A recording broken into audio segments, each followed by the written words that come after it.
If your life were a book and you were the author, how would you want your story to go? That's the question that changed my life forever.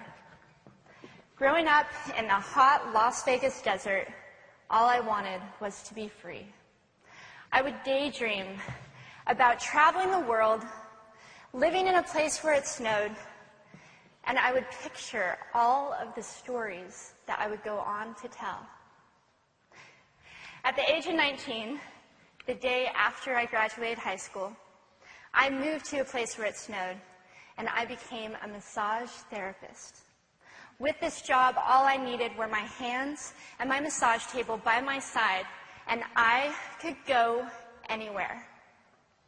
For the first time in my life, I felt free, independent, and completely in control of my life. That is, until my life took a detour. I went home from work early one day with what I thought was the flu, and less than 24 hours later, I was in the hospital on life support with less than a 2% chance of living.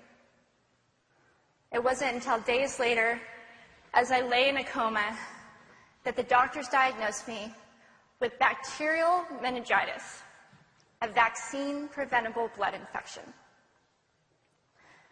Over the course of 2.5 months, I lost my spleen, my kidneys, the hearing in my left ear, and both of my legs below the knee. When my parents wheeled me out of the hospital, I felt like I had been pieced back together like a patchwork doll. I thought the worst was over until weeks later when I saw my new legs for the first time.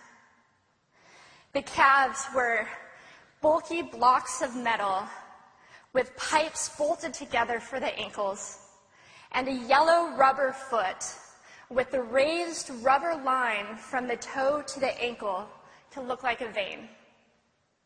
I didn't know what to expect, but I wasn't expecting that.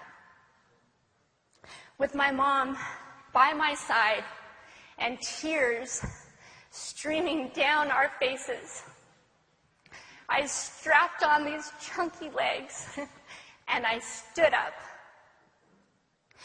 They were so painful and so confining that all I could think was, how am I ever going to travel the world in these things? How was I ever going to live the life full of adventure and stories as I always wanted?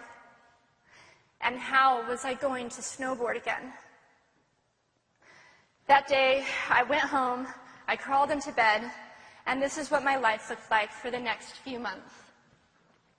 Me passed out, escaping from reality, with my legs resting by my side.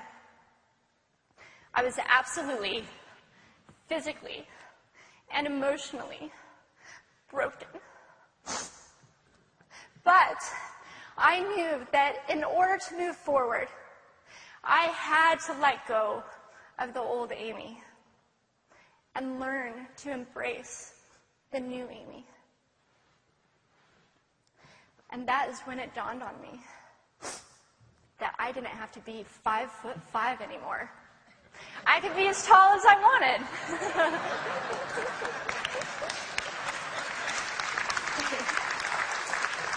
Or as short as I wanted, depending on who I was dating. And if I snowboarded again, my feet aren't going to get cold. And best of all, I thought, I can make my feet the size of all the shoes that are on the sales rack. And I did. So there were benefits here. It was this moment that I asked myself that life-defining question. If my life were a book and I were the author, how would I want this story to go? And I began to daydream. I daydreamed